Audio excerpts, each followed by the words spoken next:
We are continuing in section 28, or paragraph 28, as I should say, start calling it that way, which is belief by the first disciples, John 1:35 to 51.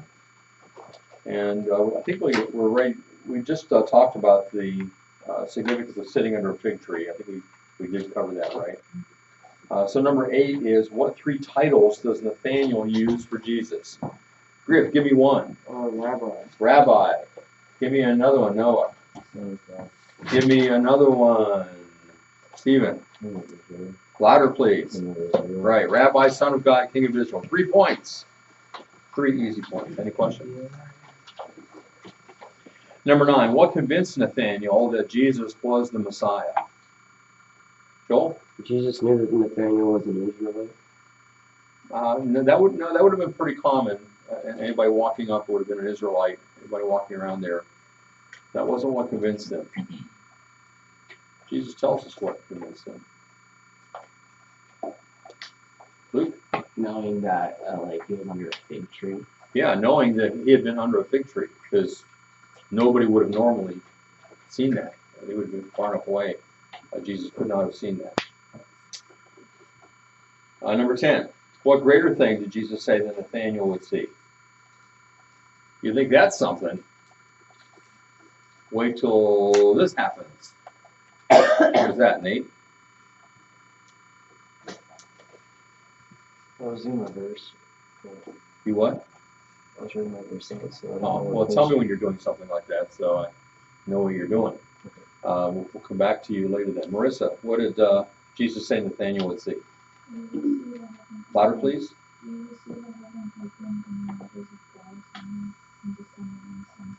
Right. Any question about the answer? Now, the reflection question is a bonus if you were able to consider this. And that is, can you think of an Old Testament event to which Jesus may be referring?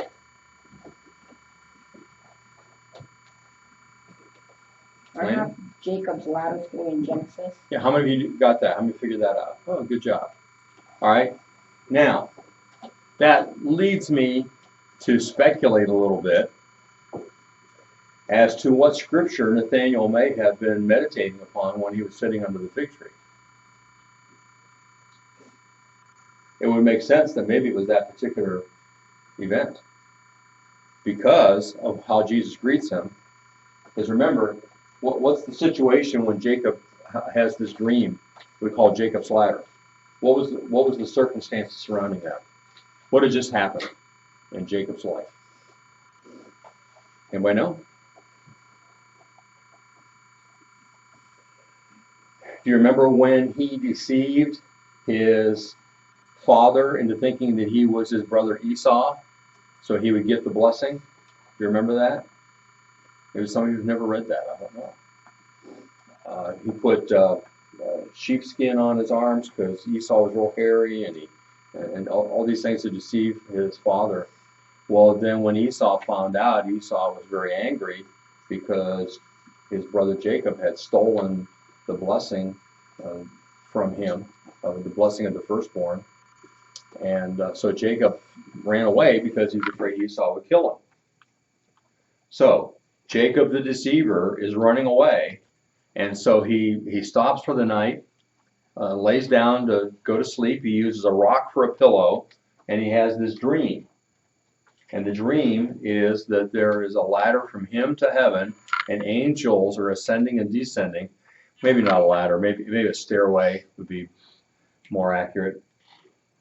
And he wakes up, and he calls the name of that place Bethel, which means what? House of God. House of God. Well, okay, put all that together. Why did Jacob have that dream? First of all, was that dream something that God gave him? Yeah. So why? Why did God give him that dream?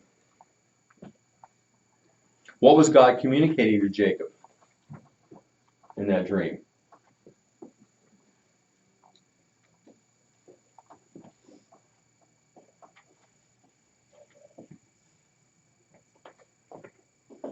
Any idea at all?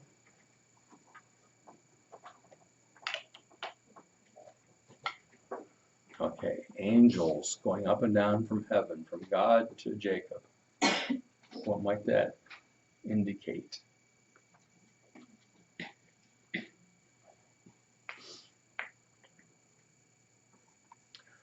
Jordan? Jesus coming.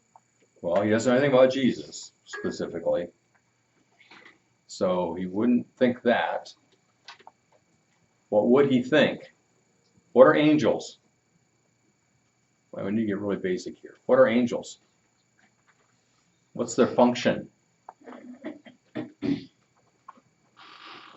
I know most of the time the answer is Jesus, but not this time. What is the function of angels?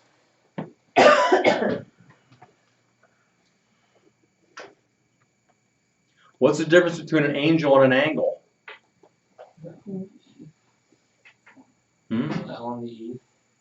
Yeah, sometimes people misspell it. I'm trying to get some kind of answer out of you. Nobody knows what an angel does?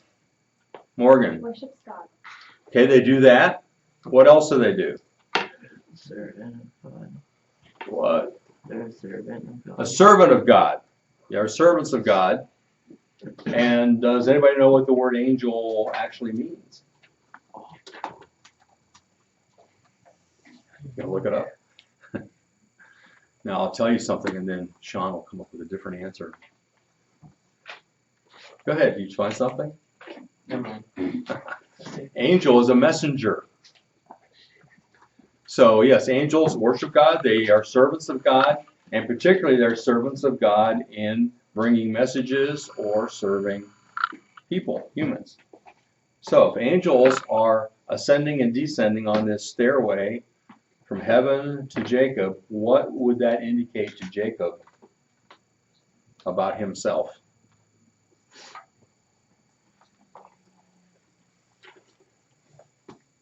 If angels are coming down from God to him, what might that indicate about himself?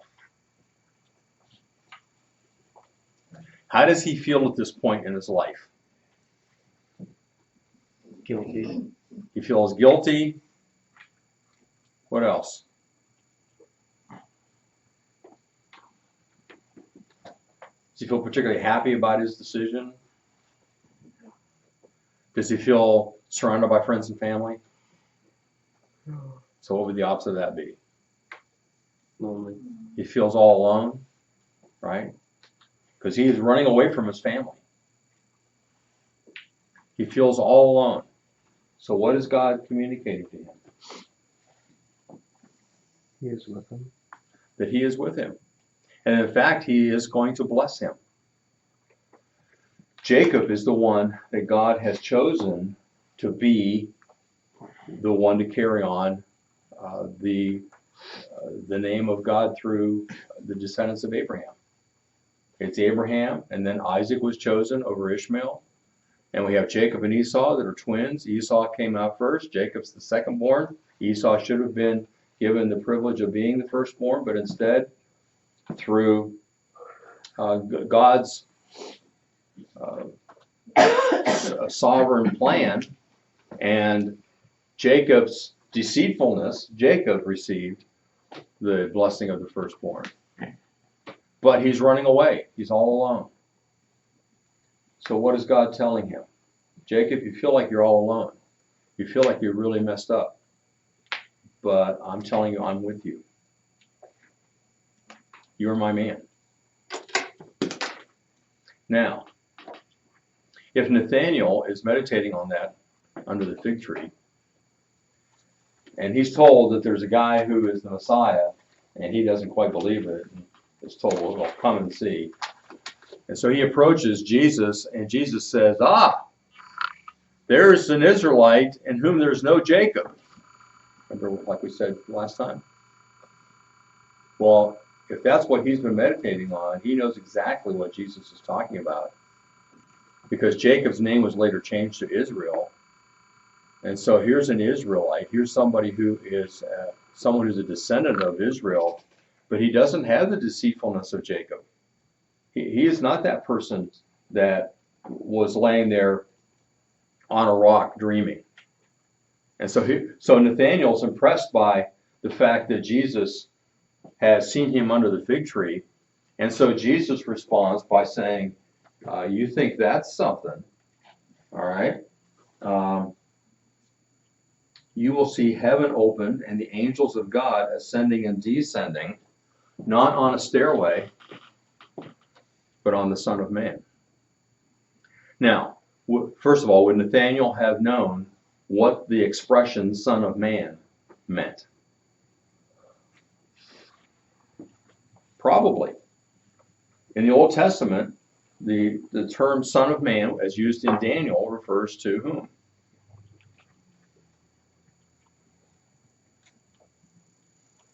It refers to the Messiah.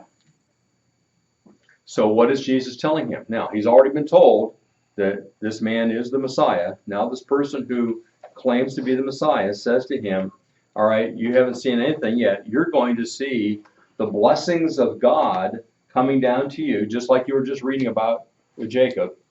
That God said he was going to bless Jacob, angels coming up and down on a stairway.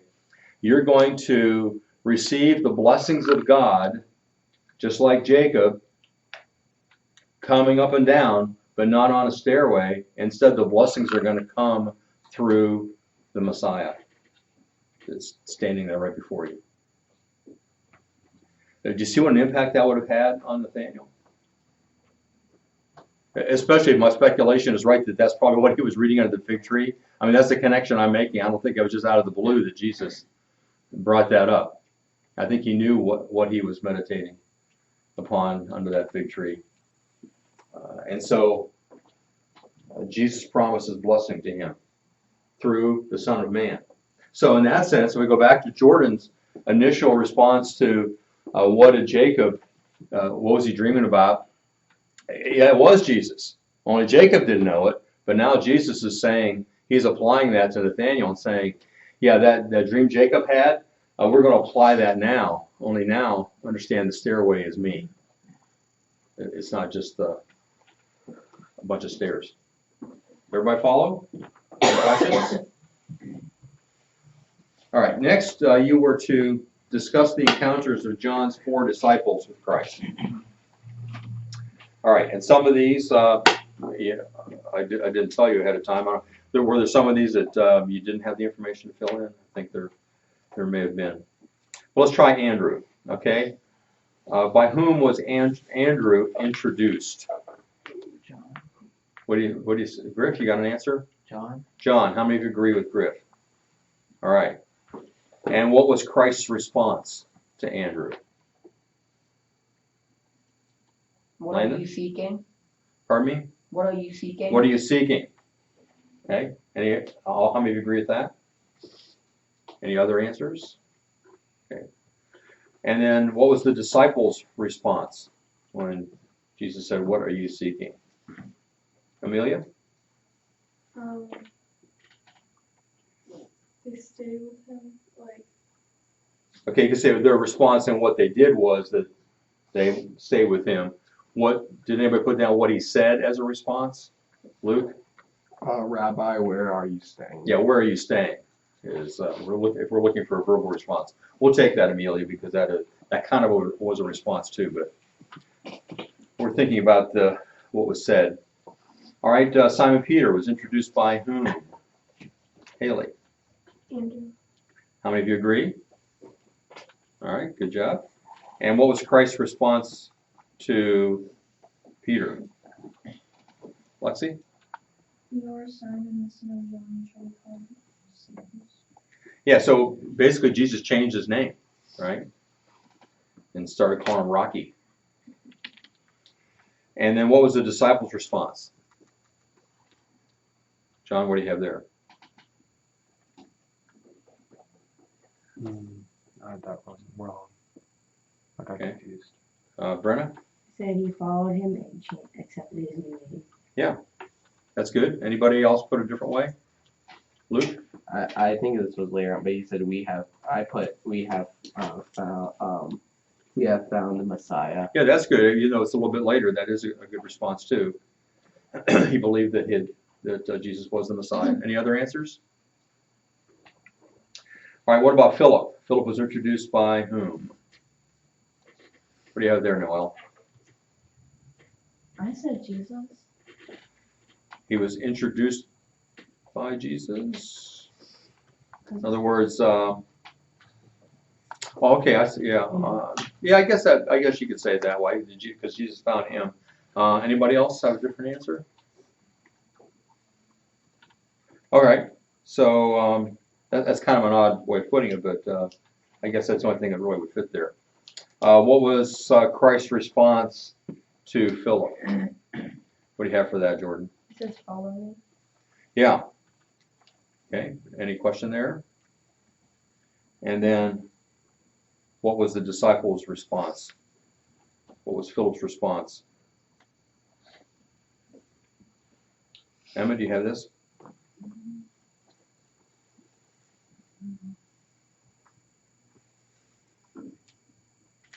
Sam? That he followed him. Yeah, so you could just say, yeah, he followed him. Anybody else? Something else you could have said? I put, we have found him, the son of Joseph. Yeah, you could have put down what he said later to Nathaniel as a response, saying we have found him. But he found other people to follow Jesus. Okay, that's good. Just kind of in a general way, he went out to find other people. Any others? Okay, those are good. And then Nathaniel was introduced by whom? Stephen. So, Right, Philip. And what was Christ's response to him? Sean? I didn't finish the last two of the chart. Did you get into the next paragraph? Yeah. You just skipped over that one? Over this part? Let's see, who have we heard from? Nate. Did you call him a Nazarite? Call him a Nazarite. Christ's response to Nathaniel is he called him a Nazarite? Is that what you said? Yeah, that's right. I'm not sure where you got that. Luke? Behold an Israelite in whom there is no deceit. Right. That was his response to Nathaniel. Any others? Could you say that Jesus said that he was under the fig tree? Okay, you could say that. Any others? Okay, then what was the disciples' response?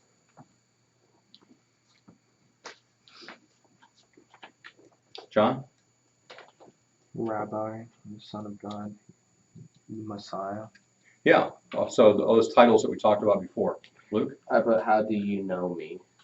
Oh, if it was to the first question, then that would fit, yeah. Okay, any others? All right, hopefully doing a chart helps you to kind of break down what's happening with those four different disciples as they first come to Jesus. All right, so there's a point for each of those, so that's what, 12 points on number 12. The next one is speculate. No, we already did that one, didn't we? Mm-hmm.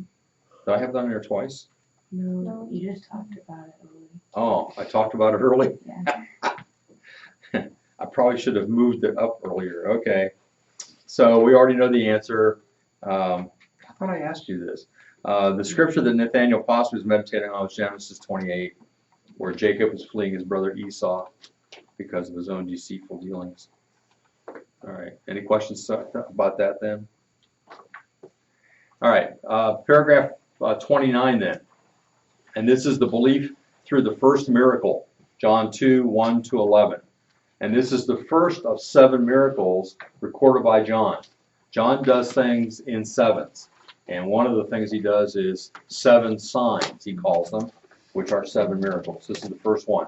And John's the only one that records this.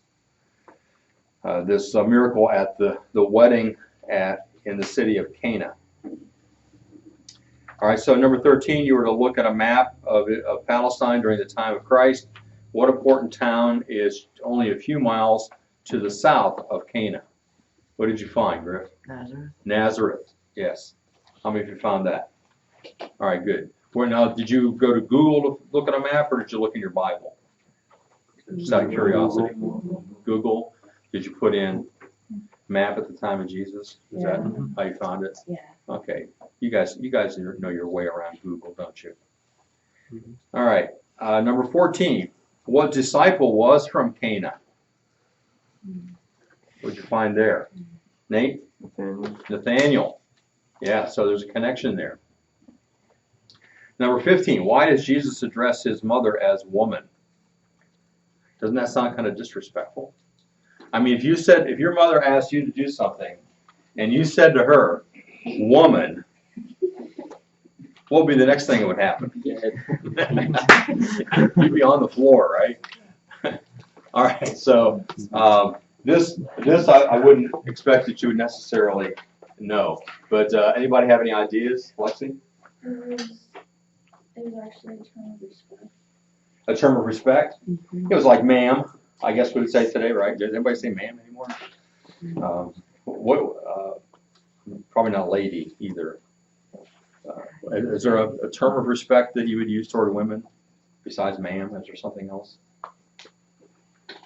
We don't give no respect to nobody. Okay, well, I guess that's a problem. Okay, so it wasn't bad like it sounds. And basically, what's he saying when he's doing that? When he calls her ma'am? I mean, again, if you said that to your mother, she wouldn't get mad probably if you said yes, ma'am. She probably would like that, but why does he do that? Why does he call her ma'am or woman? Any ideas? In this particular instance, what's going on? Okay, we're at this wedding feast and the wine's run out, right? So why is Mary coming to Jesus? Or what did she say to him? Brenna? She said that they have no wine, Yeah. And what's the implication of that? that he has the power to make wine. Yeah, somehow she knew that, even though he hadn't done anything before, but somehow she knew that he could solve this problem. And questions arise as to why Mary cared. So it must have been a family wedding. You know, Mary was a relative or something, and so she cared about the reputation of those that were doing it. And Jesus understands what she's asking, and so he addresses her as woman to show her that she no longer has authority over him. She no longer has authority. He didn't say mother, but he calls her a woman. Now this reminds me of what's going to happen later on when Mary and Jesus' brothers and sisters show up at some place where there's a lot of people crowding in on Jesus, and someone says, your mother and your siblings are here. And Jesus said, pointing to the crowd, these are my mother and my brothers and sisters. You know, so he's no longer under the authority of Mary. So in other words, in a nice way, he's saying, you can't tell me what to do. But he goes ahead and does something anyway, right?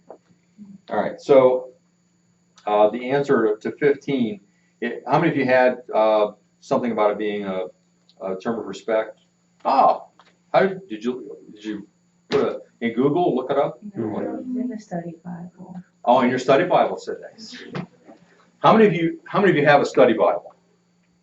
All right, that's a good thing. I mean, you find a lot of answers there, right? Okay, I'm going to give you a bonus point anyway, just because you're smart enough to have a study Bible. Cool. Or your parents were smart enough to get you one, whatever it was. All right, so number 16, analyze. What possible motive of Mary does this statement indicate? Now, it said part of it may be that she was related to the people putting on the wedding. But what else seems to be in mind here, especially when you look at his response? Did anybody come up with a motive? What do you think, Lexi? She wants Jesus to do something over there. Why? Because, Just because it's fun? so I think you're on the right track. Why? Because she sort of wants to be like, hey, look, my kid is the Messiah. That's a good way of putting it. Hey, everybody. This is my son. Look what he just did. Okay, let's give Mary a little more benefit of the doubt here that she's not looking for self-glory. All right? So again, you guys are on the right track here, but let's add one more element to it. What do you think, Zach? She just wanted him to help get wine for the wedding. She just was concerned about the wine. I think there's a little more to it than that. She knew that he was the Son of God, and she had faith in him, and she wanted the people to believe in him. Yes, that's it. Not just, hey, my son, the Messiah, but here's my son, the Messiah. You know, it's like he's the Messiah. She says she's thinking this is a good opportunity, Jesus, for you to start letting people know who you are. Right? A lot of people here. This would be a good chance, good opportunity. Now, what Jewish mother is not going to look for opportunities for her son to, become known to the world and to advance his career and those kind of things, right? So that's what she's really not looking out for herself here. She is looking for an opportunity for Jesus. Here's a good chance, Jesus. Show him who you are, right? Well, the other character I had, what I first said and then after I said present himself as Messiah. Yeah, that's exactly it. Yeah. So read what you had and add with that whole thing. It said she wants Jesus to do something out of ordinary and present himself as Messiah. Yeah. How many of you had something like that? Okay, quite a few. We'll give you a bonus point on that one. All right, now number 17. Well, let's see. Let me say one more thing about this. Now, I didn't ask you this question. I probably should have. What is Jesus' response to her besides saying "woman"? What else does he say to her concerning her request? Emma? He says, my hour has not yet come. Yeah. So what does he mean by that? It's not time yet. It's not time yet. Yeah. So mother, you're pushing too much. You're trying to push me into something here, and it's not the right time.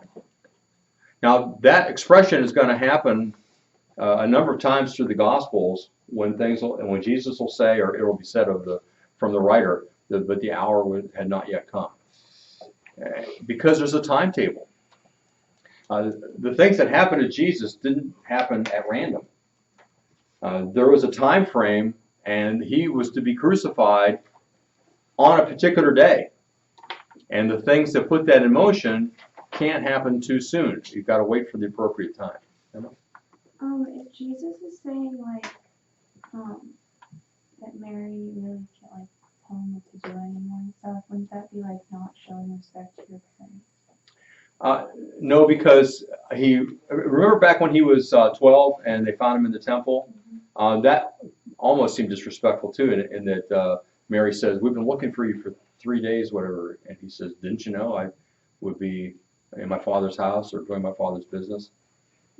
He's simply recognizing that the authority he is under comes primarily from God, his Father, and that the mother, and in any family, the mother would not have the authority that the father would. So he's obeying his father. So again, I don't think he's been disrespectful to her at all. He's just informing her that I'm no longer under your authority. I'm operating under the authority of my Father, and it's not yet time to do what you want me to do. Does that make sense? Mm-hmm. Brenna? In verse 4, he says, my hour has not yet come, but in verse 5, his mother said to the servants, do whatever you choose. Yeah, that's kind of interesting, isn't it? So what? And he does do something, doesn't he? Yeah. So what's that tell us then? Mary kind of ignores what he says about his hour has not yet come. Don't tell me what to do, and she actually just turns to the servants and says, do whatever he tells you. So what can we surmise from that? It's kind of difficult to understand what's going on here exactly, but what is it? What is she thinking?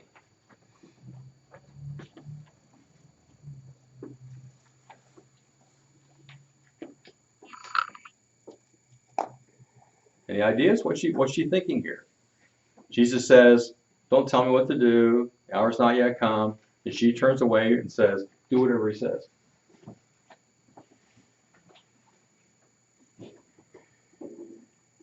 Doesn't that show you that she thinks he'll still do something? But what's the difference? What is she expecting If he performs a miracle, what is she expecting will happen as a result? Or what is she expecting about how it will be done?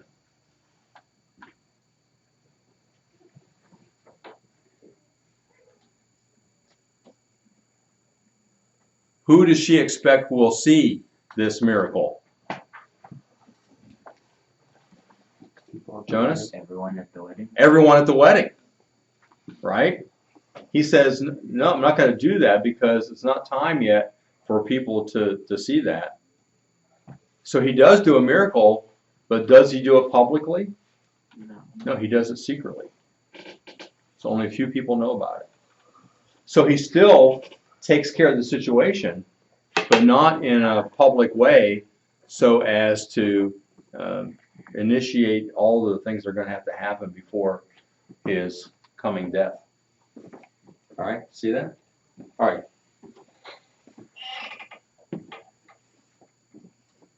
Now let's, I think we have time to do the next research question, and that is there any significance to the number of water jars, their purpose, or their size? 3 different things you could have looked up here. Anybody find how many water jars were there? 6. All right. Any significance to the 6 water jars? What do you think, Luke? I read somewhere like the 6 jars represents the 6 impurities that the Jewish people saw as impure, and then like the purpose was like the jars purpose was for purification rituals. Right. So the jars were there not for drinking water; they were there for people to wash themselves, as symbolic. Because there's something about a wedding feast that they almost looked at it as a means of salvation, as purification of their sins. And so the water jars were there for that, and for the 6 impurities. Anybody find anything else about 6? 6 days of creation, and it's the aspect in Christ's miracle was that creation was his true first miracle because he was dead in the beginning. Oh, okay, that's interesting. I hadn't thought about that. So he is exercising the same creative force that he exercised in the 6 days of creation. Okay, any other ideas about 6? I found that it was like the 6 days of work, and like the one that we either be like the Sabbath, like rest. Okay, how would 6 days of work relate to what's going on here? Maybe just the same way as the creation. 6 also is considered the number of man, and that's probably where the 6 impurities come from, because that's man and man's impurities. Okay, those are some good answers. Now, also you could have tried to find. Well, let's see. We already talked about the purpose. How about the size? Because he tells us the exact size. See, there's 6 stone water jars for purification, tells us that, each holding 20 or 30 gallons. Is that significant? Why does John tell us that? Any ideas? Brenna? It was this amount of wine because wine was like a sign of God's blessing, and Jesus wanted the jars to be full, just like God's blessings are abundant. So in other words, 20 or 30 gallons a piece is a lot. Right, so these just weren't little cups of water. These were huge vessels that contained a lot of water. So when Jesus changed it into wine, it wasn't just a little sip, it wasn't just a little drink, it was a lot. And as Brenna used the word abundance, I think that's a good word to use there. All right, if you had any, if you got one of those things in your research, we'll count as a bonus point. If you got more than one, count it as another bonus point. As many answers as you have there. Maybe we can get one more question for the bell rings. Number 18, how does this miracle show Jesus to be the Son of God? And it really goes back to what Brenna said. I think Brenna, or maybe George, one of you guys said that he is creating. So he is the creator. All right, let's see. We were supposed to get through 30 and 31 today. Work on 32. We may not get to it tomorrow, so if you're hard pressed tonight, don't worry about it. We'll get through 30 and 31 tomorrow, and then 32 as soon as we can.